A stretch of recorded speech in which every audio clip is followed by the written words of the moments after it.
Gödül köngüllerim Qayanda qayma Yatla meni dedim Ehli işlerini Koyup sen baryan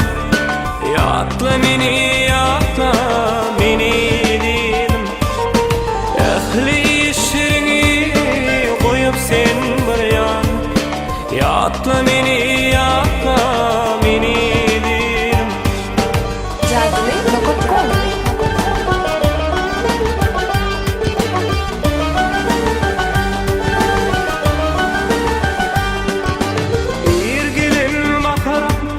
Soğuk şağlası Pencerenden alıplar kakanlar Düşüp yürüğüne Yaşın yağması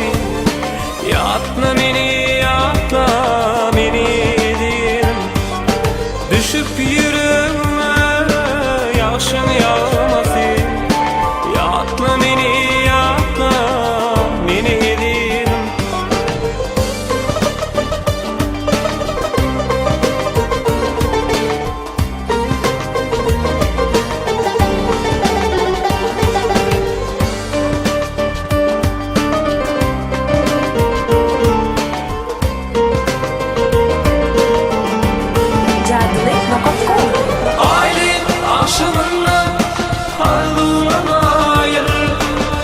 Meni yatla açanda pencereye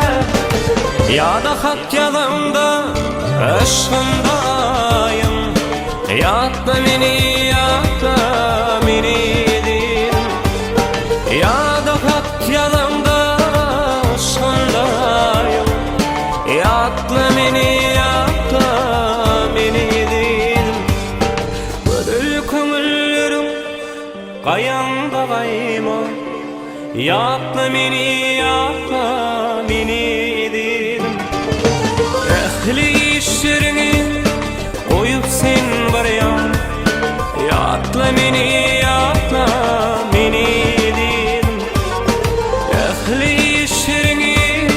Koyup sen baryan Yatla meni